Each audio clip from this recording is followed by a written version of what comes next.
Kiss my ass.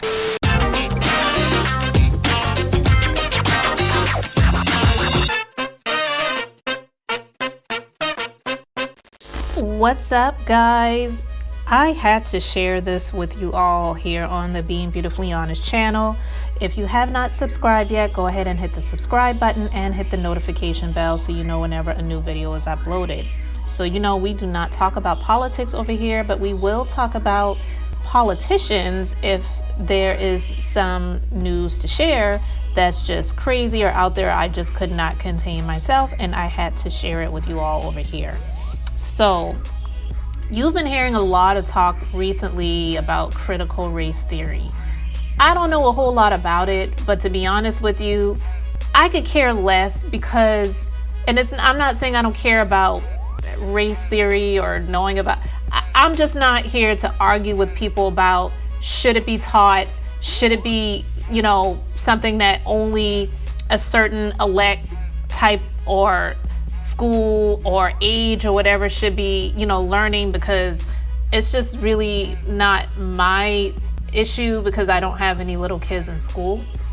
But I do remember an old statement about history stating that if you forget your past, then you're doomed to repeat it.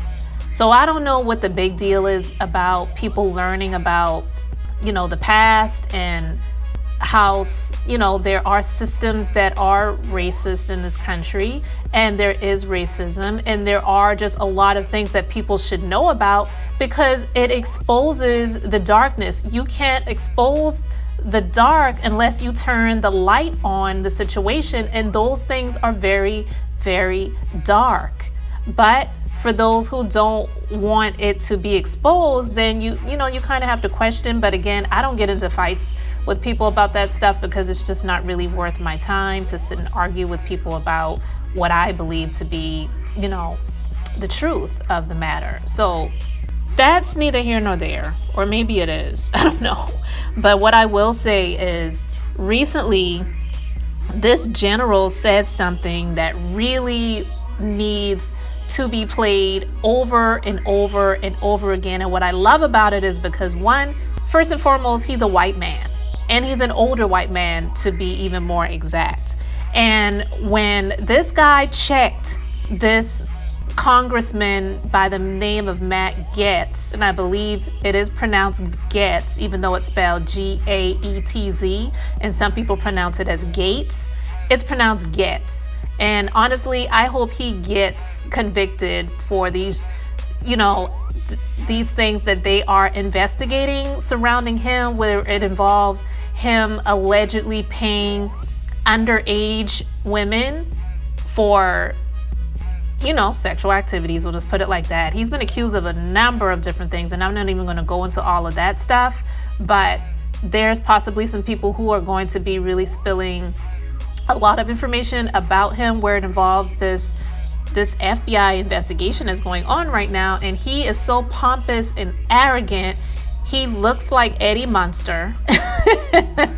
He's just a creep, okay? And he is a spoiled brat still to this day, even though he is in his 30s.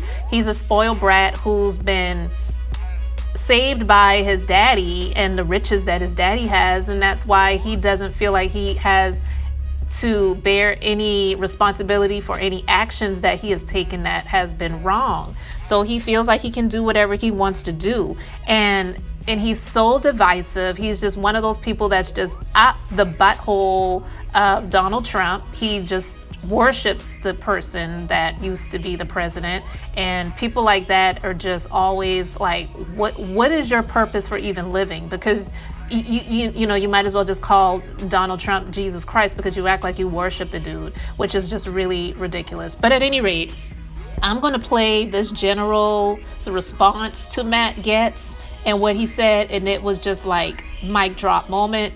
Nothing else really needs to be said after that. So I really want you guys to listen to this and let me know your thoughts about it in the comment section, because I was all here for it. In my previous discussions with service members and particularly officers, I would hear about complaints over parts not arriving on time, long deployments, And in my more recent discussions with those officers, the number one issue that they raised to me with concern, often unable to speak publicly for fear of the type of retribution that Lieutenant Colonel Lohmeyer faced, they say that your stand down regarding extremism did not help our military, it hurt the military. And I want to share with you that perspective, that it caused service members to otherize one another, it impaired group cohesion. And interesting to me is that I've heard those sentiments most frequently from units that are majority minority, that this was not particularly helpful. So I wanted to give you the opportunity to maybe share with us more specificity regarding the definitions that seem to be a challenge when Ms. Hartzler was asking questions. How should the Department of Defense think about critical race theory? Could I make a comment, Secretary? I'm sorry. Well, I'm very limited on my time, General Milley. Well, I just want to make a comment that the feedback I know, but I've gotten I've asked the question to Secretary Austin. I don't know what the issue of critical race theory is and what the relevance here with the department. We do not teach critical race theory. We don't embrace critical race theory, and I think that's a spurious conversation. And so we are focused on extremist behaviors, and not ideology, not people's thoughts, not people's political orientation. Behaviors is what we're focused on. I would like to yield some of my time to General Milley because I know that he had some comments that he wanted to make when Representative Gaetz was talking, as well as Mr. Waltz, about a similar subject of the stand down and race theory. Would you like a minute or so to comment on that? Do you remember what your line of questioning or thought was there? Sure. First of all, on the issue of critical race theory, et cetera, I'll obviously have to get much smarter on whatever the theory is. But I do think it's important, actually, for those of us in uniform to be open-minded and be widely read. And the United States Military Academy is a university. And it is important that we train and we understand. And I want to understand white rage, and I'm white, and I want to understand it. So what is it that caused thousands of people to assault this building and try to overturn the Constitution of the United States of America? What caused that? I want to find that out. I want to maintain an open mind here, and I do want to analyze it. It's important that we understand that because our soldiers, sailors, airmen, Marines, and Guardians, they come from the American people. So it is important that the leaders, now and in the future, do understand it. I've read Mao Zedong. I've read Karl Marx. I've read Lenin. That doesn't make me a communist. So what is wrong with understanding, having some situational understanding about the country for which we are here to defend? And I personally find it offensive that we are accusing the United States military, our general officers, our commissioned, non-commissioned officers, of being, quote, woke or something else because we're studying some theories that are out there. That was started at Harvard Law School years ago, and it proposed that there were laws in the United States, antebellum laws prior to the Civil War, that led to a power differential with African Americans that were 3/4 of a human being when this country was formed. And then we had a Civil War and Emancipation Proclamation to change it. And we brought it up to the Civil Rights Act in 1964. It took another 100 years to change that. So look it, I do want to know. And I respect your service, and you and I are both Green Berets. But I want to know. And it matters to our military and the discipline and cohesion of this military. And I thank you for the opportunity to make a comment on that. Michael Cohen, he has definitely had his experience working with the former president. He was the attorney for the former president for many, many, many years. And he was actually somebody that laid himself out there for him to have to go to prison because of things that he did for the former president at his direction. And one of those things that he did was he was responsible for getting a payment to the adult film actress Stormy Daniels that Trump had an affair with, and someone else who I believe was a Playboy model by the name of Karen McDougal. But he pled guilty to lying to Congress and campaign finance violations that he did for arranging the hush money payments, because this was to prevent these people from coming out during the time that Trump was running for president before the previous presidential election, all right? So he was sentenced to 3 years, but he was released early because of the pandemic.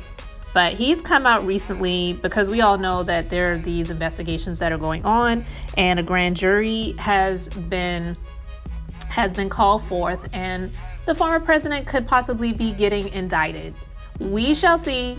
I mean, we don't know what's going to happen, but the fact that this is even happening, just that alone is crazy in our lifetime, because I wasn't alive during the time of the Nixon years, but you hear the stories about how he resigned before he was, able to be impeached, but I never heard anything about criminal charges. This is like on a whole other level, and these are things not even revolving federal violations, but these are state things that are going on, more specifically in the state of New York. So it's being reported that Michael Cohen, he's tweeting about some things, and he says that family fireworks are about to be ignited for our viewing entertainment. This is what he wrote on Twitter, because, he says that the relationship that Ivanka and Jared Kushner have right now with the former president is very, very strained, because they're just trying to distance themselves from the former president right now because he can't let it go that he lost. It's very, very sad and pathetic, and it's almost like, dude, just let the shit go. Like, like, how old is he? He's in his 70s. Let it go.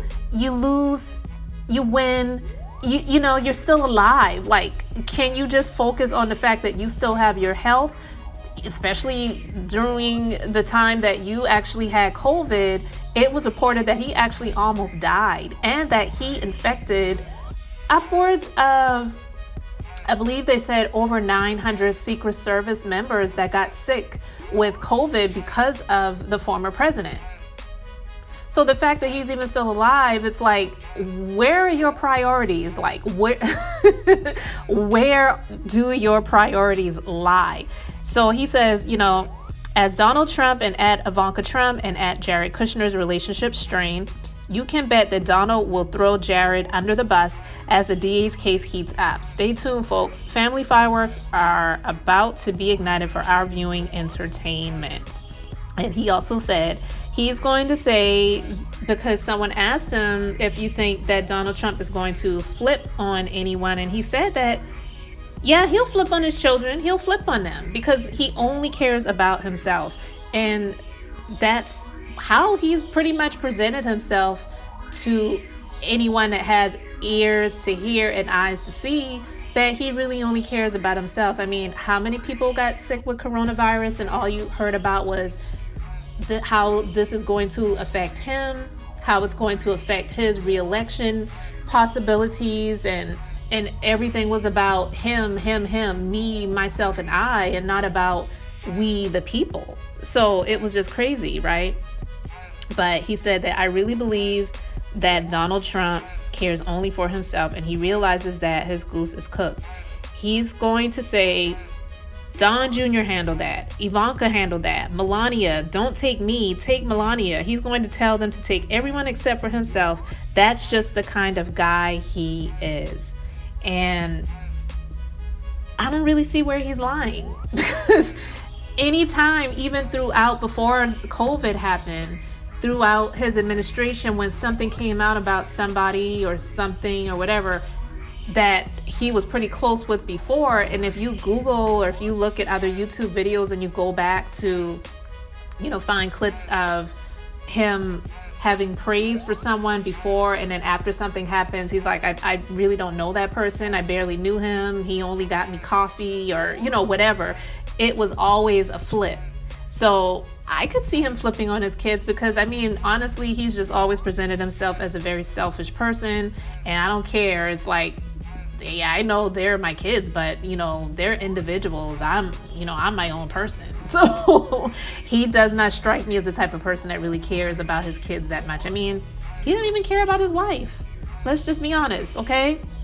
So anyway, guys, I really want to know what you guys think about this in the comment section. So let me know your thoughts, and you just cannot be surprised if that really does happen, because the kids are just really I guess, saying we can't control him.